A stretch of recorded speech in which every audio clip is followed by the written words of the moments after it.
اے ایمان والو، اللہ کے لیے انصاف کی گواہی دینے کے لیے کھڑے ہو جایا کرو، اور لوگوں کی دشمنی تم کو اس بات پر آمادہ نہ کرے کہ انصاف چھوڑ دو، انصاف کیا کرو کہ یہی پرہیزگاری کی بات ہے۔ خلاصتاً میں آپ کے سامنے رکھتا ہوں کہ اس ملک کی بدنصیبی کا خلاصہ یہ ہے کہ وہ افواج پاکستان جو ملک کی حفاظت پر متعین تھیں، جن کا اولین فرض تھا کہ اس ملک کی حفاظت کریں، انہوں نے 2 مرتبہ عملاً اس ملک سے بے وفائی کی ہے۔ اول ٹیریٹوریل یعنی زمینی حفاظت میں اس وقت ناکام رہے جب آدھا ملک ان سے ٹوٹ کر الگ ہو گیا۔ کیوں الگ ہوا اس کی تفاصیل میں نہیں جانے چاہتا، لیکن پاکستانی فوج جس کے سپرد تھا کہ اپنے ملک کی ٹیریٹوریل حفاظت کریں، وہ بہرحال اس میں ناکام رہے۔ ملک کو یکجا رکھنے میں جو سیاستدانوں نے کردار ادا کیا، مثبت یا منفی، وہ ایک لمبی بحث ہے، لیکن افواج پاکستان جب اس ارینا میں، اس میدان میں داخل ہوئی ہیں تو وہ اپنے فرائض کو سر انجام دینے سے ناکام رہیں۔ اس وقت، اس کے بعد جو نفسیاتی لحاظ سے وہ احساس کمتری میں مبتلا ہوئے، ان کو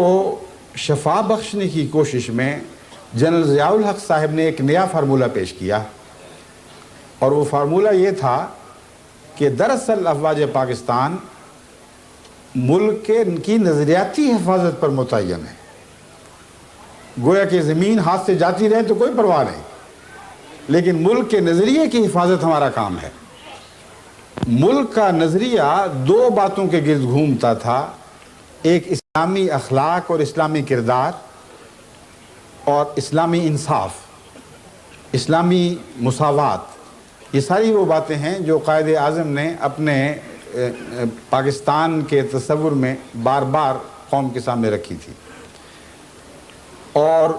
دوسرا، قائد اعظم کا پاکستان تھا جس کی بنا خالصتاً قومی محبت پر تھی اور کسی مذہبی تفریق پر نہیں تھی۔ چنانچہ بدنصیبی سے آج یہ حال ہے کہ دینی لحاظ سے جو حال ہو چکا ہے وہ آپ نے دیکھ لیا ہے، اسلام کا اس ملک میں کیا بنا اور اس کی کیسے حفاظت کی گئی، یہ کھلی ہوئی دردناک اور شرمناک کہانی ہے۔ اور جہاں تک قائد اعظم کا تعلق ہے، قائد اعظم کے پاکستان کو افواج پاکستان کی سربراہی میں، جبکہ ضیاء الحق ان کے سربراہ تھے، تمام تر قائد اعظم کے دشمنوں کے سپرد کر دیا گیا، اور یہ ملک کلیتاً پاکستان کے دشمنوں نے ہائی جیک کر لیا۔ اس وقت کے پاکستانی افواج کے سربراہ کی سرپرستی میں، تو دونوں جگہ ناکام رہے۔ ابھی وقت ہے، ابھی آخری بات نہیں ہوئی، ابھی وقت ہے کہ ان حالات کا ٹھنڈے دل سے تجزیہ کیا جائے۔ افواج پاکستان سے ہمیں دلی محبت ہے بطور پاکستانی کے، اور ہم جانتے ہیں کہ جوانان پاکستان واقعتاً ملک کے لیے ہر قربانی کے لیے تیار ہے، لیکن ان کے سربراہوں کو میں نصیحت کرتا ہوں کہ جو ظلم ماضی میں ہو چکے، جو بے وفائیاں تم سے سرزد ہوئیں مجبوراً طون یا کرہن، اب وقت ہے کہ ان کا ازالہ کرو، کیونکہ اب یہ بات عام سیاست کی حدود سے تجاوز کر چکی ہے۔ جب تک سیاستدان کو یہ معلوم نہ ہو کہ افواج پاکستان ان تمام خرابیوں کا ازالہ کرنے کا تہیہ کر چکی ہیں، اس وقت تک سیاستدان میں یہ جرأت ہی نہیں ہے کہ وہ کسی غلط فیصلے کو درست کر دے یا کسی ظلم کی اصلاح کرے اور اسے انصاف اور عدل میں تبدیل کر سکے۔ اس لیے جب تک یہ واقعہ نہ ہو کہ اوپر کی سطح پر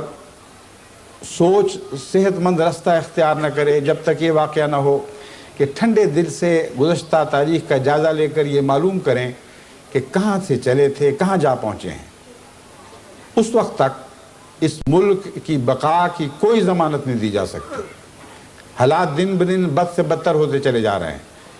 اس لیے میں نہایت درد مند دل سے صرف پاکستان کی افواج کے سربراہوں ہی کو نہیں، ملک کے تمام سیاستدانوں کو جو حکومت سے تعلق رکھتے ہوں یا اپوزیشن سے تعلق رکھتے ہوں، یہ عاجزانہ درخواست کرتا ہوں، کوئی کی خدمت میں یہ عاجزانہ اپیل کرتا ہوں، یہ عاجزانہ درخواست کرتا ہوں کہ خدا کے واسطے سر جوڑ کر بیٹھو، جو لغزشیں ہو گئیں ان کو ماضی میں دفن کرو، اثر نو پاکستان کی تعمیر نو کا کام شروع کرو۔ اور یہ ممکن نہیں ہے جب تک اول تم قائد اعظم کے اس تصور میں پناہ نہ لو جس تصور کو قائد اعظم کے الفاظ میں بار بار آپ کے سامنے پیش کر چکا ہوں، اور اس سے بڑھ کر قرآن کی اس نصیحت میں پناہ نہ لو